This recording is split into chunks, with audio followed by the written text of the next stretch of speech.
Good morning students. आज हम लोग इस वीडियो में माध्यमिक स्कूल परीक्षा 2022 यानी कि मैट्रिक का परीक्षा 2022 17 फरवरी को सेकेंड सिटिंग में मैथ जिनका एग्जामिनेशन था उसमें पूछे गए सभी 100 ऑब्जेक्टिव क्वेश्चन का आंसर हम लोग इस वीडियो में देखेंगे। सभी ऑब्जेक्टिव क्वेश्चन आपको बताया जाएगा सही सही। सेट कोड देखिए बी है, तो जिनका भी सेट कोड बी नहीं है वो स्क्रीन पर जो भी क्वेश्चन आपको दिखाई पड़ेगा अपने क्वेश्चन में अपने पेपर पर उस क्वेश्चन को ढूंढिएगा कि आपका क्वेश्चन उस पेपर में कहाँ पर है, उसके बाद सही सही आंसर आप इसमें मिला सकते हैं। तो एक भी वीडियो को मिस नहीं कीजिएगा दोस्तों, अंत तक वीडियो को देखिए। सभी ऑब्जेक्टिव क्वेश्चन आपको सही सही बताया जाएगा और आप इस वीडियो के माध्यम से कल दिए गए परीक्षा में जिनका सिटिंग में परीक्षा था वो अपना सही सही आंसर मिला सकते हैं। तो चलिए दोस्तों शुरू करते हैं। पहला क्वेश्चन देखिए सेट बी में क्या पूछा हुआ। अगर आपका सेट बी नहीं होगा तो ये क्वेश्चन देखिए 1000 चक्कर लगाने में एक पहिया 88 किलोमीटर तय करता है पहिए का व्यास है। तो सेट बी में ये पहला नंबर क्वेश्चन पर है। अगर आपका सेट बी नहीं होगा तो ये क्वेश्चन को जो है आपके स्क्रीन पर तो दिखाई पड़ रहा है। अब इस क्वेश्चन को आप अपना सेट जो भी है उसमें ढूंढिए कहाँ पर है ये क्वेश्चन, आपको सही आंसर मिलेगा 28 मीटर। चलिए ठीक है, 28 मीटर ये सही आंसर होगा। इसको देखिए यहाँ पर हम लोग केवल इसका ऑब्जेक्टिव का आंसर देखेंगे कि कौन सा ऑप्शन सही है, बाकी इसका सोल्यूशन अगले वीडियो में हम डाल देंगे। वहाँ पर आप इसका सोल्यूशन भी देख सकते हैं कि इससे 28 सेंटीमीटर आया। सभी वीडियो का सोल्यूशन आपको डाल देंगे, एक एक क्वेश्चन का सोल्यूशन डाल देंगे। दूसरा क्वेश्चन देखिए cos 90 माइनस थीटा। देखिए ये तो फॉर्मूला ही पूछ दिया है, cos 90 माइनस थीटा क्या होता है, साइन थीटा होता है। नहीं क्या ऑप्शन देखिए इसका बी हो जाएगा। तीसरा क्वेश्चन देखिए कहता है यदि 45 डिग्री थीटा का मान दिया हुआ तो cos square theta minus sine square theta का मान क्या होगा। अब देखिए cos थीटा 45 का मान 1/√2 होता है, इसका स्क्वायर करिएगा, फिर माइनस साइन स्क्वायर थीटा का भी मान देखिए रखेंगे तो 1/√2 ही आएगा क्योंकि 45 दिया हुआ। आप दोनों को हल करेंगे कितना आ जाएगा, 0 आ जाएगा, माइनस प्लस कट जाएगा। यानी ऑप्शन जो है सी हो जाएगा इसका सही। ठीक है, ऑप्शन क्या हो जाएगा, सी सही हो जाएगा। तो देख लीजिए तीसरा जो आपका क्वेश्चन दिख दे रहा है यहाँ पे कि यदि थीटा का मान 45 हो तो cos square theta minus sine square theta कितना हो जाएगा, 0 हो जाएगा। ऑप्शन सी हो जाएगा सही। चलिए चौथा क्वेश्चन देखिएगा, निम्नलिखित में से किसका मान √2 के बराबर पूछा गया। देखिए √2 किसका मान होता है, tan 60 का तो मान √3 हो जाता है, cos 45 का मान 1/√2 हो जाता है, sin 30 का मान 1/2 हो जाता है। तो cosec 45 देखिए आपका सही ऑप्शन है, cosec 45 का मान कितना हो जाएगा, √2 हो जाएगा। उसके बाद देखिएगा कि यदि cos 32 डिग्री बराबर 1 से है और cos 58 डिग्री बराबर 1 तो निश्चित में से कौन सा सही है। देखिए याद कीजिएगा कि cos में जैसे जैसे एंगल का मान बढ़ेगा वैसे वैसे उसका वैल्यू कम होता जाएगा। जैसे कि cos 0 का मान 1 होता है, cos 45 का मान 1/√2 होता है, cos 30 का मान √3/2 होता है। मतलब cos में जैसे जैसे एंगल बढ़ेगा वैसे वैसे उसका मान कम होगा। cos 90 तक जाते जाते वो 0 हो जाता है। अब यहाँ पर देखिए 32 जो है और यहाँ पर 58 यानी कि cos में एंगल बढ़ रहा है, एंगल बढ़ रहा है तो मान छोटा होगा, यानी कि y का मान कम होगा और x का मान ज़्यादा होगा। तो ये ऑप्शन ए सही हो जाएगा, x का मान ज़्यादा और y का मान कम, यानी कि ऑप्शन जो है ये मिल जाएगा आपको सही 5 का।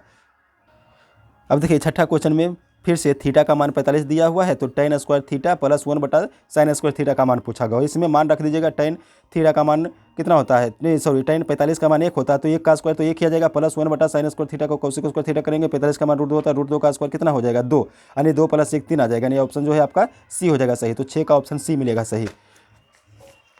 चलिए उसके बाद 47 में देखिएगा साइन 42 डिग्री का मान पी दिया हुआ है तो साइन 48 डिग्री का मान पूछा गया। इसको अगर हम लोग हल करेंगे तो ऑप्शन सी मिल जाएगा। तो मिला लीजिएगा, जो भी दोस्त √1 - p² मार्क कराए होंगे उसका सही होगा ऑप्शन।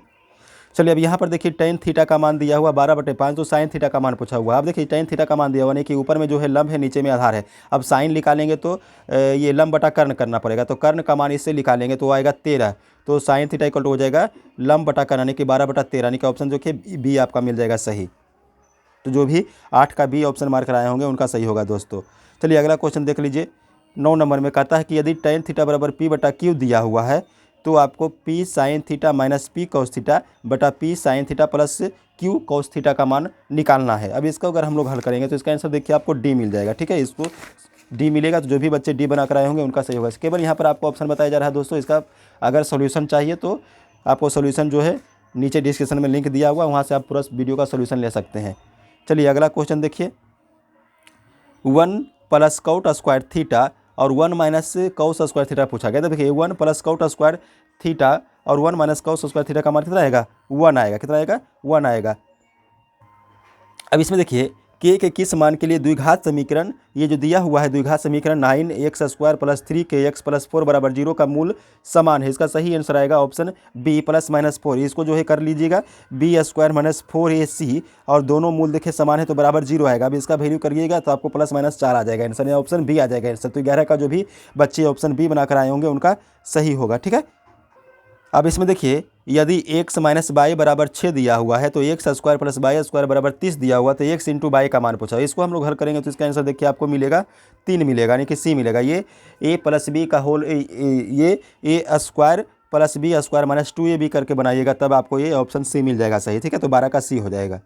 चलिए अब इसमें देखिए द्विघात समीकरण एक दिया हुआ है, उसका मूल पूछा गया। ठीक है, तो इसका आंसर देखिए आपको ए मिल जाएगा सही, -6 और 3। ये इसका दो मूल लिख लेगा द्विघात समीकरण का। इसको करके देखिएगा, सॉल्यूशन आपको मिल जाएगा। ये आपको सॉल्यूशन जो है नेक्स्ट वीडियो में डाल दिया जाएगा। अभी आप लोगों को केवल सही सही ऑप्शन बताया जा रहा है, ताकि आप जो है अपना कल एग्जाम जो देकर आए हैं बच्चे सेकेंड सिटिंग में, वो अपना सही सही आंसर मिला सके। 14 में देखिए कहता है एक द्विघात समीकरण दिया हुआ है और इसके मूलों की प्रकृति क्या होगा। तब देखिए अगर हम लोग इसका मूल निकालेंगे बी स्क्वायर माइनस 4ac और इसका मान अगर 0 के बराबर आएगा तो वो ऑप्शन ए होगा, अगर 0 के बराबर आएगा तो।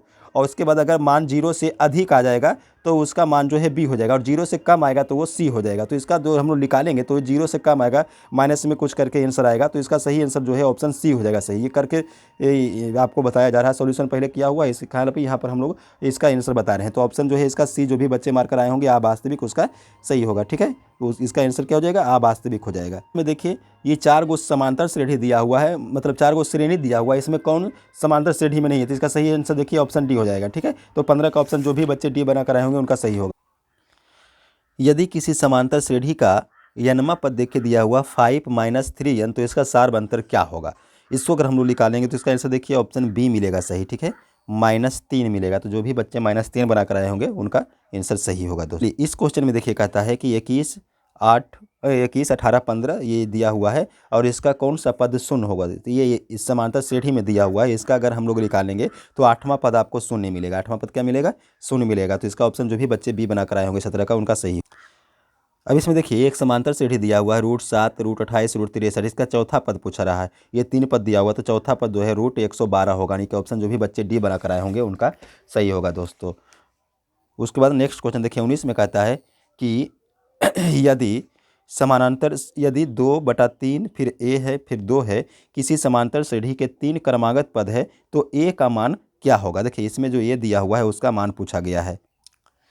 इसका आंसर देखिए बी हो जाएगा 4/3। ठीक है, इसमें देखिए यदि समांतर श्रेणी का पहला पद ए दिया हुआ और सारवंतर डी दिया हो तो n पदों का योगफल, देखिए फॉर्मूला पूछ दिया है, ऑप्शन सी हो जाएगा सही। n/2 × 2a + n - 1 × d, सही ऑप्शन हो जाएगा सी। 21 में देखिए √1 - cos थीटा बटा 1 + cos थीटा दिया हुआ है, इसका मान पूछा गया। तो चलिए इसका जो है पहले परिमेयकरण कर लीजिएगा, उसके बाद इसको हल कीजिएगा, तो इसका ऑप्शन आपको सी मिलेगा, cosec थीटा - cot थीटा। अब 22 में देखिए एक ऊर्ध्वाधर दीवार की लंबाई उसकी छाया का लंबाई का अनुपात 1/3 दिया हुआ, तो सूर्य का उन्नयन कोण, यानी कि देखिए दीवार का लंबाई 1 हो गया और छाया का लंबाई √3 हो गया, तो सूर्य का उन्नयन को निकालिएगा तो tan डिग्री आपको 30 डिग्री मिलेगा, यानी कि ए मिलेगा ऑप्शन 30 डिग्री। तो जो भी बच्चे 22 का ए बना कर आए होंगे उनका सही होगा। उसके बाद नेक्स्ट क्वेश्चन देखिए 23 में सेक 30 और कौशिक 60 का मान पूछा गया है। इसको अगर हम लोग हल करेंगे तो ऑप्शन डी मिलेगा आपको सही। क्या मिलेगा, ये। इसमें किसी को 1/90 - थीटा के टर्म में तोड़िएगा तो आपको जो है 1 मिल जाएगा, ऊपर नीचे सब कट जाएगा, ऑप्शन ए मिल जाएगा सही। तो जो भी बच्चे 23 का डी बना कर आए होंगे उनका सही होगा।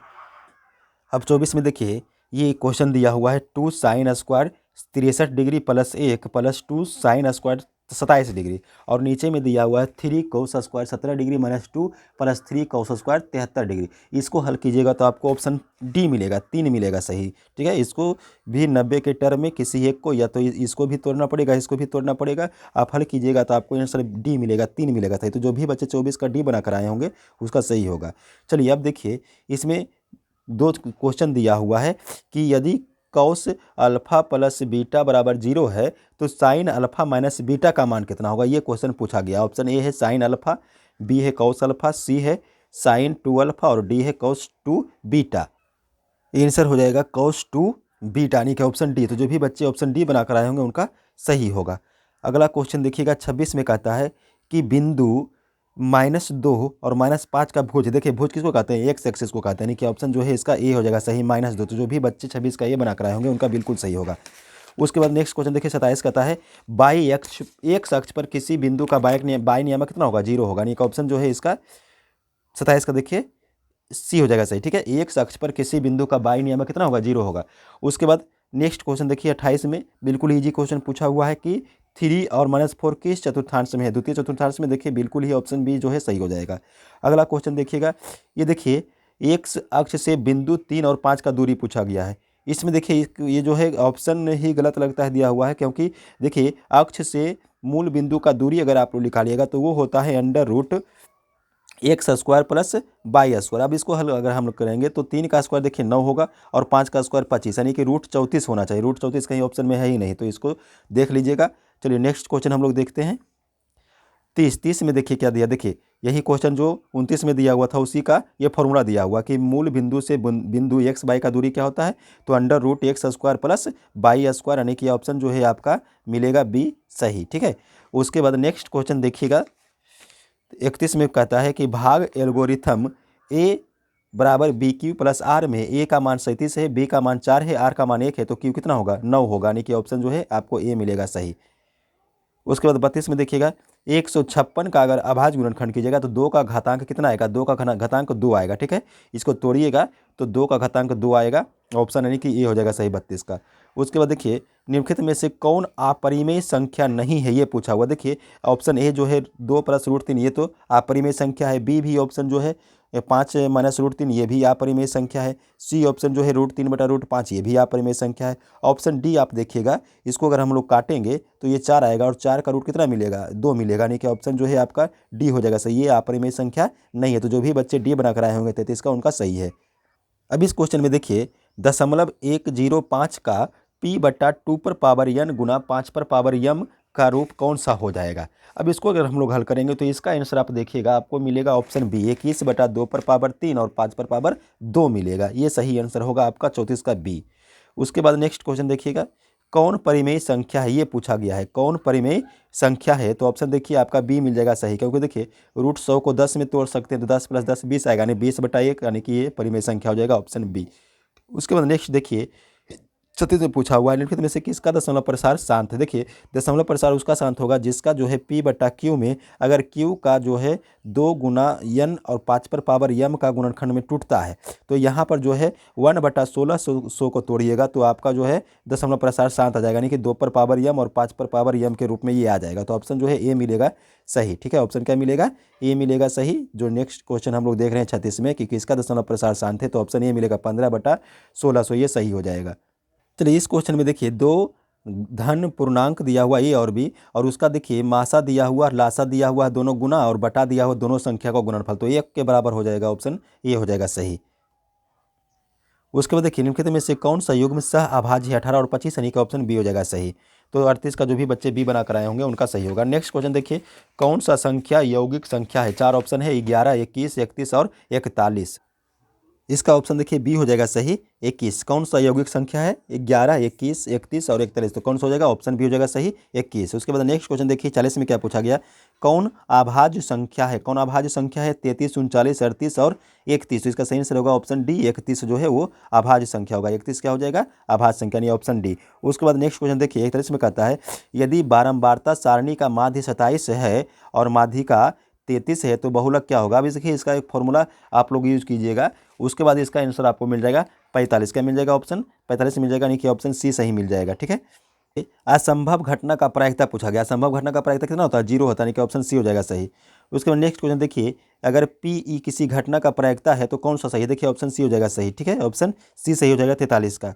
उसके बाद नेक्स्ट क्वेश्चन देखिए 44 में पूछा गया है कि यदि किसी खेल के जीतने का प्रायिकता 0.4 है तो हारने की प्रायिकता कितना हो जाएगा? तो देखिए प्रायिकता जो है कुल घटना का 1 होता है, तो 1 में से 0.4 अगर घटाएंगे तो कितना आएगा? 0.6 आएगा, यानी कि ऑप्शन सी हो जाएगा सही 44 का। 2 सिक्कों की युगपत उछाल में एक भी शीर्ष नहीं आने की प्रायिकता क्या होगा? 2 सिक्कों के उछाल में एक भी शीर्ष नहीं आने का प्रायिकता क्या है? देखिए संभावना है एक भी शीर्ष नहीं आने का, तो 1 हो जाएगा, और अगर 2 सिक्कों को उछालते हैं तो 4 संभावना है, हेड टेल, यानी कि ऑप्शन जो है इसका देखिए बी हो जाएगा सही, यानी कि 1/4 सही ऑप्शन होगा। 1/4 यानी ऑप्शन बी हो जाएगा सही 45 का। 46 में है कौन सी घटना का प्रायिकता नहीं हो सकती है? ऑप्शन देखिए इसका हो जाएगा बी सही 1.5। अगला क्वेश्चन है, अंतः स्पर्श करने वाली 2 वृत्तों के कितने स्पर्श रेखाएं हो सकती है? जिसका ऑप्शन हो जाएगा अपरिमित रूप से अनेक, यानी कि ऑप्शन डी हो जाएगा सही। 48 में देखिए, यदि x² + 1/x² = 14 दिया हुआ है तो x + 1/14 एक्स का मान पूछा गया। ऑप्शन है 3, 4, 5 और -2। इसको अगर हम लोग हल करेंगे तो इसका आंसर आपको मिलेगा 4, यानी कि ऑप्शन बी मिलेगा सही, 48 का सही। उसके बाद अगला क्वेश्चन देखिए 49 में, समानांतर श्रेणी दिया हुआ है 2, 6, 10 और इसके 11 पदों का योगफल पूछा गया। तो 11 पद का योगफल निकालिएगा, फॉर्मूला लगा दीजिएगा, 242 मिलेगा, ऑप्शन बी मिलेगा सही। अगला क्वेश्चन देखिए, किसी अर्धगोले का त्रिज्या दिया हुआ r, इसका संपूर्ण पृष्ठ का क्षेत्रफल, ये फॉर्मूला पूछ दिया, 3πr² होगा, ऑप्शन सी हो जाएगा 50 का सही। 51 में देखिए, दो बिंदु दिया हुआ, दोनों का नियामक भी दिया हुआ और इसको मिलाने वाली रेखा का मध्य बिंदु का निर्देशांक पूछा गया है। मध्य बिंदु का निर्देशांक का फॉर्मूला लगाइएगा, x1 + x2/2, यानी x1 + x2/2 करेंगे 0 हो जाएगा, और y1 + y2/2 करेंगे तो इसका भी देखिए -2 + 2 करेंगे 0 हो जाएगा, यानी ऑप्शन जो है बी मिल जाएगा सही, 0 और 0 होगा नियामक मध्य बिंदु का। 52 नंबर क्वेश्चन में देखिए, कहता है एक त्रिभुज का केंद्रक दिया हुआ, इसका नियामक है 3 और 0, इसके 2 शीर्ष का भी नियामक दिया हुआ है, तो तीसरा शीर्ष पूछा गया। इसका निकाल करके देखेंगे तो ऑप्शन जो है सी मिलेगा, 6 और 1 मिलेगा सही। अब देखिए यहाँ पर यदि किसी त्रिभुज के शीर्षों का निर्देशांक दिया हुआ है 0, 0, 4 और 0 और 0 और 1, 3 निर्देशांक होता है त्रिभुज का, तीनों दिया हुआ, त्रिभुज का क्षेत्रफल पूछा गया, फॉर्मूला लगा दीजिएगा, 4 आपको ऑप्शन मिलेगा, यानी कि ऑप्शन जो है बी मिलेगा सही, 4 इसका आंसर होगा सही। चलिए 54 में देखिए, दो बिंदु दिया हुआ, दोनों के बीच का दूरी पूछा गया है। इसका दूरी अगर निकालेगा, फॉर्मूला लगा दीजिएगा, √x1 + x2 का स्क्वायर और प्लस y1 - y2 का स्क्वायर, तो आपको आंसर जो मिलेगा 4√2 मिलेगा, यानी कि ऑप्शन जो है बी मिल जाएगा सही। नेक्स्ट क्वेश्चन देखिएगा 55, ये देखिए फॉर्मूला ही पूछ दिया हुआ है, दो बिंदु, दोनों का निर्देशांक दिया हुआ है और अगर यम और यन में अंतर विभाजित करता है तो बिंदु का निर्देशांक क्या होगा, ऑप्शन देखिए ए मिल जाएगा सही, m(x2) + n(x1) बटा m + n और y(m2) + n y1 बटा m + n। तो जो भी बच्चे 55 का ये बना कर आए होंगे वो बिल्कुल सही होगा। चलिए 56 में देखिए, कहता है कि यदि किसी शंकु के वक्र पृष्ठ का क्षेत्रफल 880 सेंटीमीटर स्क्वायर हो और उसका त्रिज्या दिया हुआ है 14 सेंटीमीटर, तो उसका तिर्यक ऊंचाई, यानी कि तिर्यक ऊंचाई को अगर आप लोग जो है एच मान लीजिएगा, तो इसका अगर सॉल्यूशन कीजिएगा तो आपको मिलेगा 20 सेंटीमीटर, यानी कि 20 सेंटीमीटर बी मिलेगा सही। तो जो भी बच्चे बी बना कर आए होंगे उनका सही होगा। 57 में देखिए, समान ऊंचाई वाले दो बेलन के आयतन का अनुपात दिया हुआ, उनके वक्र पृष्ठ के क्षेत्रफल का अनुपात पूछा गया, इसको निकालेगा तो सी मिलेगा 3:4 मिलेगा सही आंसर। क्वेश्चन नंबर 58 में देखिए, एक शंकु के पूर्ण सतह का क्षेत्रफल दिया हुआ 18 मीटर स्क्वायर और इसकी तिर्यक ऊंचाई जो है शंकु के आधार के त्रिज्या का दुगना है, तो शंकु के आधार का क्षेत्रफल पूछा गया। इसको जब सॉल्व करेंगे तो 6 मीटर स्क्वायर आएगा सही आंसर, यानी कि ऑप्शन ए आ जाएगा सही। सभी क्वेश्चन जो आपको बताया जा रहा है उसका सोल्यूशन जो भी आपको अगले वीडियो में बता दिया जाएगा। अभी यहाँ पर केवल हम लोग ऑब्जेक्टिव क्वेश्चन का सही सोल्यूशन, ऑब्जेक्टिव क्वेश्चन का सही आंसर देख रहे हैं कि कौन सा ऑप्शन जो है आपका सही है। एग्जाम में जो भी बच्चे सेकेंड सिटिंग में एग्जाम दिए हैं उनका जो अपना आंसर मिला सके, बस इसके लिए आपको ऑब्जेक्टिव क्वेश्चन का आंसर बताया जा रहा है, बस सॉल्यूशन जो है अगला वीडियो में आपको बताया जाएगा। दो गोलों के आयतन का अनुपात दिया हुआ 8:27, तो उसके संपूर्ण पृष्ठों के क्षेत्रफलों का अनुपात पूछा गया। इसको अगर हम लोग सॉल्व करेंगे तो 4:9 आएगा, यानी कि ऑप्शन जो है डी आएगा सही, 4:9। 60 नंबर क्वेश्चन में देखिए, यदि किसी गोले का संपूर्ण पृष्ठ का क्षेत्रफल 616 सेंटीमीटर स्क्वायर दिया हो तो गोले का व्यास कितना निकलेगा, ये 14 सेंटीमीटर निकलेगा, यानी कि ऑप्शन बी मिलेगा 60 का सही आपको। अगला क्वेश्चन देखिए 61 में, एक बहुपद दिया हुआ, त्रिघात बहुपद दिया हुआ 6x³ - 11x² - 3x + 2 और इसका शून्य दिया हुआ अल्फा बीटा और गामा, और पूछा हुआ है alpha beta plus beta gamma plus alpha gamma, यानी कि शून्यांकों के गुणनफल का योगफल पूछा हुआ है। तो ये जो फॉर्मूला होता है वो c/a होता है, तो c का मान हो जाएगा -3 और बटा a का मान होगा 6, यानी कि -1/2 हो जाएगा, ऑप्शन सी हो जाएगा सही। ठीक है, चलिए 61 में देखिए, एक द्विघात बहुपद दिया हुआ, इसका शून्यक दिया हुआ अल्फा बीटा, तो अल्फा +1 × बीटा +1 का मान पूछा गया। इसको अगर हम लोग सॉल्व करेंगे तो इसका 4 मिलेगा आंसर, 4 मिलेगा, नहीं कि ऑप्शन जो है सी मिले -4 मिलेगा, ऑप्शन जो है सी मिलेगा सही। ठीक है, ऑप्शन सी मिलेगा सही। ठीक है, अब इसमें देखिए एक द्विघात बहुपद दिया हुआ है और इसका शून्यक एक दूसरे का उल्टा है, यानी कि अल्फा जो है 1/बीटा है और बीटा जो है 1/अल्फा है, तो क्यू का मान जो है पी के बराबर आएगा। इसको देख लीजिएगा करके, आपको जो है ऑप्शन सी मिलेगा सही। ठीक है, ये जो है ऑप्शन सी हो जाएगा 63 का। अगला क्वेश्चन देखिए 64 में क्या बताया हुआ है, 64 में बताया गया है कि निम्नलिखित में से कौन द्विघात बहुपद है जिसका शून्य कितना दिया हुआ है। देखिए द्विघात बहुपद का फॉर्मूला अगर आप लोग लगाइएगा तो क्या होता है, फॉर्मूला होता है x² - alpha plus beta into x और प्लस अल्फा इंटू बीटा, यानी कि शून्यांकों का योगफल इंटू एक्स कीजिएगा और फिर प्लस में कीजिएगा शून्यांकों का गुणनफल। तो इसको अगर सॉल्व कीजिएगा तो आपको आंसर जो है ऑप्शन ए मिलेगा सही। क्या मिलेगा, ये मिलेगा सही, x² - 4x - 12 ये सही मिलेगा। अब देखिए इसमें एक रैखिक समीकरण युग्म दो रैखिक समीकरण दिया हुआ है, दोनों का कितना हल होता है। अब अगर इसको हम यहाँ पर देखते हैं तो A1/A2 करते हैं तो 2/6 हो जाएगा, और फिर A2 बटा B1/B2 करते हैं तो -3/-9 हो जाएगा। यानी कि दोनों स्थिति में कितना आ रहा है, देखिए 1/3 आ रहा है दोनों, तो यानी कि दोनों बराबर है। और अगर हम इसको देखते हैं C1/C2 तो 2/5 मिलता है, यानी कि ये बराबर नहीं है। तो देखिए A1 यहाँ पर कंडीशन क्या निकल गया, कंडीशन निकल गया कि A1/A2 बराबर है B1/B2 और बराबर नहीं है C1/C2। तो ये जो है कैसा हो जाएगा, कोई हल नहीं हो जाएगा। यानी कि ऑप्शन जो है आपको बी मिल जाएगा सही। क्या मिल जाएगा सही, बी मिल जाएगा सही, कोई हल नहीं है। तो जो भी बच्चे 65 का बी बना कर आए होंगे उनका सही होगा। चलिए नेक्स्ट क्वेश्चन देखिए 66 में क्या कहता है कि के किस मान के लिए अद्वितीय हल है। तो अद्वितीय हल के लिए फॉर्मूला क्या होता है, A1/A2 बराबर नहीं होना चाहिए B1/B2। अब इसको अगर हम लोग सॉल्व करते हैं तो इसमें के का मान मिलेगा बराबर नहीं 6, बराबर नहीं 6, यानी कि बी मिल जाएगा सही, आपका ऑप्शन बी हो जाएगा सही। उसके बाद 67 में देखिएगा, दो रैखिक समीकरण के लेखा चित्र यदि समानांतर हो तो कई गो हल होगा, कोई हल नहीं होगा, यानी कि ऑप्शन जो है इसका डी हो जाएगा सही। समानांतर रेखा रहेगा तो कोई भी हल नहीं होगा। उसके बाद नेक्स्ट क्वेश्चन देखिएगा 68 नंबर में कहता है कि y/4 का आलेख कैसी सरल रेखा होगी, मूल बिंदु से जाती हुई होगी। ऑप्शन सी हो जाएगा 68 का सही। अब इसमें देखिए 69 नंबर में दो समीकरण दिया हुआ है और दोनों में x और y का मान निकालिएगा। तो x और y का मान निकालिएगा तो आपको ऑप्शन डी मिलेगा, -2 और 5, -2 और 5 मिलेगा सही आंसर आपको। 69 का डी मिलेगा सही।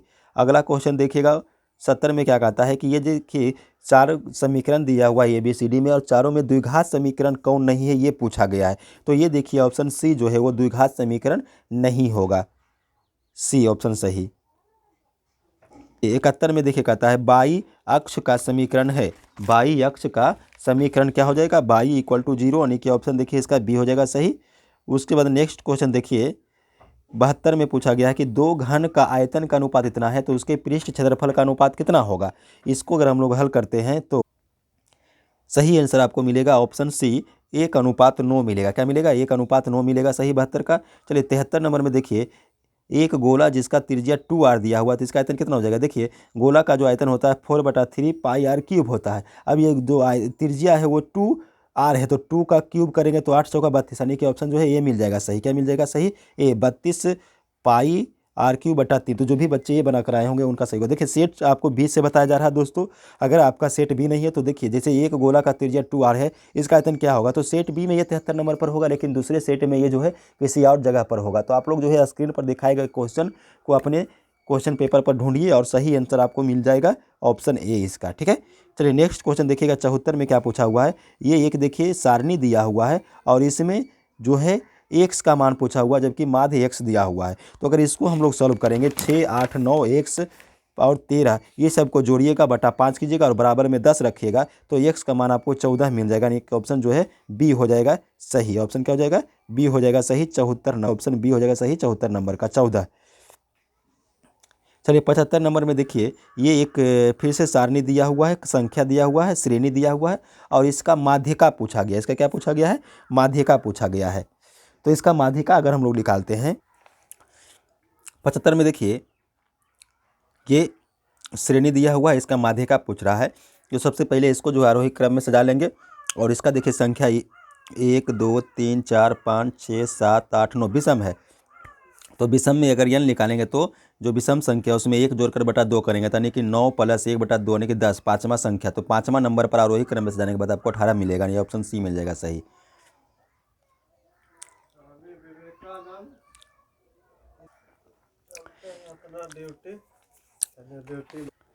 अगला क्वेश्चन में देखिए एक श्रेणी फिर से दिया हुआ है, इसमें बहुलक पूछा गया। बहुलक क्या होगा, जो संख्या सबसे अधिक बार आया हुआ रहेगा वो बहुलक होगा। इसमें 25 देखिए सही आंसर आपका जो होगा वो देखिए 25 जो है 1 2 3 बार पूछा है तो रिपीट हो गया, यह ऑप्शन जो है बी हो जाएगा सही, ठीक है 25 हो जाएगा सही। देखिए ये एक आंकड़ा दिया हुआ है और इसका परिसर, तो परिसर कैसे निकालेंगे, जो अधिकतम मान रहेगा और न्यूनतम मान जो रहेगा वो, तो अधिकतम मान इसमें देखिए 32 है और न्यूनतम जो है वो आपका 6 है, तो 32 में 6 जाएगा 26 हो जाएगा, नहीं कि ऑप्शन सी हो जाएगा सही दोस्तों। वर्ग अंतराल 130 से 150 का वर्ग चिन्ह निकालना है। तो वर्ग चिन्ह कैसे निकलेगा, 130 + 150/2 करेंगे, यानी कि 140 हो जाएगा, ऑप्शन सी हो जाएगा सही इसका भी। अब इसमें देखिए 4 लगातार विषम संख्याओं का माध्य छेद दे रखा है, तो सबसे बड़ा संख्या क्या हो जाएगा, 9 हो जाएगा। यानी ऑप्शन जो है आपका बी मिलेगा सही, 79 क्या। नेक्स्ट क्वेश्चन 80 में देखिए, कहता है कौन केंद्रीय प्रवृत्ति माप की नहीं। देखिए केंद्रीय प्रवृत्ति माप की कौन कौन होता है, माध्य, माध्यिका, बहुलक, ये तीनों केंद्रीय प्रवृत्ति का होता है। तो परिसर इसका जो है वो ऑप्शन सही हो जाएगा, ये केंद्रीय प्रवृत्ति माप का नहीं है। नेक्स्ट क्वेश्चन देखिए 81, ये देखिए दो समीकरण दिया हुआ है और इसका अनगिनत हल। तो अनगिनत हल कब होता है, जब A1/A2 बराबर B1/B2 बराबर C1/C2 तीनों हो। यानी ऑप्शन जो है आपका डी मिल जाएगा सही 81 का। चलिए 82 नंबर क्वेश्चन में देखिए, एक त्रिभुज दिया हुआ है और त्रिभुज इस प्रकार से हम लोग लेते हैं, ये त्रिभुज ABC है और इसमें कहता है कि AB का मध्य बिंदु D है यहाँ पर, और AC का मध्य बिंदु E है, और फिर DE समानांतर BC है। उसके बाद AD 4 दिया हुआ है और DB का मान x-4 दिया हुआ है, AE 8 दिया हुआ है, EC का जो है 3x-19 दिया हुआ है। तो x का मान पूछा गया, इसको आप लोग सॉल्व कीजिएगा, फॉर्मूला लगा दीजिएगा AD/BD बराबर AE/EC। तो आपको आंसर मिलेगा इसका 11, यानी ऑप्शन जो है इसका सी मिल जाएगा आपको सही 82 का। 83 में देखिए पूछा हुआ है, दो समरूप त्रिभुज ABC और PQR का क्षेत्रफल क्रमशः 81 सेंटीमीटर स्क्वायर और 49 सेंटीमीटर स्क्वायर है। यदि त्रिभुज ABC का ऊंचाई 4.5 सेंटीमीटर है तो PQR का ऊंचाई पूछा गया। इसको सॉल्व कीजिएगा, आपको ऑप्शन बी मिलेगा 3.5 सेंटीमीटर।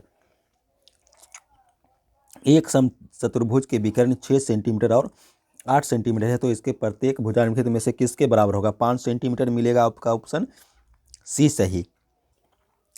दो समरूप त्रिभुज दिया हुआ है ABC और PQR, इसका परिमाप भी दिया हुआ 36 सेंटीमीटर और 24 सेंटीमीटर। PQ का मान है 10, तो AB का मान निकालना है 15 सेंटीमीटर, आपका आंसर मिलेगा ऑप्शन बी। एक समबाहु त्रिभुज का क्षेत्रफल दिया हुआ है 4√3 सेंटीमीटर स्क्वायर, इसका परिमिति पूछा हुआ। तो यहाँ पर सबसे पहले समबाहु त्रिभुज के क्षेत्रफल से इसका जो है भुजा निकाल लेंगे और फिर भुजा से इसका परिमिति निकल जाएगा। इसका आंसर मिलेगा 12 सेंटीमीटर सही। ठीक है, भुजा निकल जाएगा 4 और इसका परिमिति कीजिएगा 3 गुना भुजा, यानी कि ऑप्शन मिलेगा 12, बी मिलेगा सही 86 का। 87 में देखिए 12 सेंटीमीटर त्रिज्या वाले अर्धवृत्त की कुल परिमिति पूछा गया है, तो आंसर बी मिलेगा। ठीक है, पाई प्लस 2 और इंटू 12 सेंटीमीटर। चलिए 88 नंबर क्वेश्चन में एक वृत्ताकार वलय का बाहरी और भीतरी त्रिज्या दिया हुआ है, वलय का क्षेत्रफल। ये फॉर्मूला देखिए पूछ दिया है, ऑप्शन जो है आपका सी मिलेगा, pi into R square capital वाला माइनस R स्क्वायर स्मॉल वाला, ये मिलेगा ऑप्शन 88 का सी सही। नेक्स्ट क्वेश्चन देखिए 89 में क्या पूछा हुआ कि किसी वृत्त के केंद्र से 8 सेंटीमीटर लंबी जीवा की न्यूनतम दूरी 3 सेंटीमीटर है, तो वृत्त का व्यास कितना होगा, 10 सेंटीमीटर, यानी ऑप्शन सी हो जाएगा 89 का सही। 90 में देखिए दो वृत्त का क्षेत्रफल का अनुपात पूछा हुआ है, तो उसका परिधि का अनुपात निकालेंगे 3:2 आएगा, नहीं ऑप्शन 90 का बी ए मिलेगा सही 3:2। 91 में देखिए दो संख्याओं का मासा दिया हुआ है, लासा भी दिया हुआ है, एक संख्या 55 है तो दूसरी संख्या निकालिएगा, आपको मिलेगा 81 सही। ठीक है, दो संख्याओं का लासा गुने मासा बराबर 2 है, दो संख्याओं का गुणनफल कीजिएगा, आपको मिलेगा 81 नंबर सही मिलेगा, नहीं कि ऑप्शन डी मिलेगा सही। नेक्स्ट क्वेश्चन देखिए 92 में ये 3 संख्या दिया हुआ है, तीनों का महत्तम समार्थक निकालिएगा 3 मिलेगा, यानी कि ऑप्शन जो है ए मिलेगा सही 92 का। चलिए अगला क्वेश्चन देखिए 94, आपका स्क्रीन पर दिखाई पड़ रहा होगा कि प्रत्येक परिमेय संख्या होती है, एक वास्तविक संख्या होती है प्रत्येक परिमेय संख्या, यानी कि ऑप्शन जो है डी हो जाएगा 94 का सही। 22/7 क्या है, परिमेय संख्या, P/Q के रूप में लिखा हुआ है, परिमेय संख्या हो जाएगा, अपरिमेय संख्या नहीं होगा। चलिए अब देखिए एक द्विघात बहुपदों के शून्यकों की संख्या कितनी होती है, एक द्विघात बहुपदों के शून्यकों की संख्या 2 होगी, अल्फा और बीटा निकालेंगे, 2 मान मिलेगा द्विघात बहुपद में। ठीक है, तो इसका ऑप्शन जो है 96 का बी हो जाएगा सही। 97 में कहता है कि निम्नलिखित में से कौन बहुपद नहीं है, तो देखिए सी जो है वो बहुपद नहीं है, बाकी आपका जो है ये देखिए रैखिक बहुपद में आ जाएगा, द्विघात बहुपद में आ जाएगा, त्रिघात बहुपद में आ जाएगा, तो सी नंबर जो है वो बहुपद के अंतर्गत नहीं आएगा। 98 नंबर क्वेश्चन देखिए आपको दिखाई पड़ रहा होगा कि यदि Px बराबर QX इंटू GX है और Px का घात 7 दिया हुआ है और GX का घात 3 दिया हुआ है, तो Px/GX का घात कितना होगा। तो देखिए घात जो है वो घटेगा, यानी 7 - 3 करेंगे 4 हो जाएगा, यानी कि ऑप्शन देखिए इसका कितना हो जाएगा, बी हो जाएगा सही। तो जो भी 98 का बी बनाकर आएंगे बच्चे उनका बिल्कुल ही सही होगा दोस्तों। चलिए 99 नंबर क्वेश्चन में क्या पूछा हुआ कि यदि पी एक्स का 1 शून्य 1 माइनस 2 है, तो पी एक्स का गुणनखंड क्या हो जाएगा, एक्स प्लस 2 कर दीजिए, तो एक्स प्लस 2 बराबर 0 कीजिएगा, एक्स का मान -2 आ जाएगा, यानी कि ऑप्शन जो है बी हो जाएगा सही। तो 99 का जो भी बच्चे बी बना कर आए होंगे उनका सही होगा। चलिए लास्ट क्वेश्चन देखिए, 100 number objective question second sitting में जो भी बच्चे एग्जाम दिए थे उनका ऑब्जेक्टिव क्वेश्चन बताया गया, 100 का 100 सभी क्वेश्चन का ऑब्जेक्टिव क्वेश्चन आपको सही सही बताया गया दोस्तों। यहाँ पर ये देखिए 4x² माइनस 4x प्लस 1 का शून्य का अल्फा और बीटा दिया हुआ, तो अल्फा इंटू बीटा बराबर क्या होता है -b/a, तो -b कीजिएगा तो -4 और बटा a कीजिएगा तो 1, -4/a करने के ऑप्शन कौन सा मिलेगा, ऑप्शन आपको मिले जाएगा, एक सेकेंड, ओ नहीं सॉरी इसमें देखिए गलत हो गया है, अल्फा इंटू बीटा पूछा हुआ है ना, तो अल्फा इंटू बीटा c/a होता है, अल्फा प्लस बीटा बोलेंगे तब -b/a होता है, तो अल्फा इंटू बीटा क्या होता है c/a, तो c का मान 1 है और a का मान भी 1 है, तो यानी कि ऑप्शन बी मिल जाएगा सही। ठीक है, फिर से देख लीजिए, अल्फा इंटू बीटा का मान क्या होता है c/a होता है, c/a कीजिएगा तो 1/a का, यानी कि ऑप्शन बी मिलेगा सही 100 नंबर का। तो दोस्तों इस वीडियो में कल सेकेंड सिटिंग में जिनका भी एग्जामिनेशन हुआ है मैथ पेपर का, उसके सभी 100 ऑब्जेक्टिव क्वेश्चन का आंसर आपको बताया गया। सोल्यूशन जो है नहीं बताया गया, केवल ऑप्शन आपको बताया गया। सोल्यूशन जो है नेक्स्ट वीडियो में आपको बताया जाएगा, 100 ऑब्जेक्टिव क्वेश्चन का सोल्यूशन आप लोगों के लिए लेकर आएंगे। तो अगर आप हमारे चैनल पर नए हो तो हमारे चैनल को सब्सक्राइब कर लें और बेल आइकन को दबा दें, ताकि जैसे ही आप लोग के लिए वीडियो लेकर आएँ तो आपको नोटिफिकेशन मिल जाए। और हमारे इस वीडियो को अधिक से अधिक शेयर कीजिए। धन्यवाद।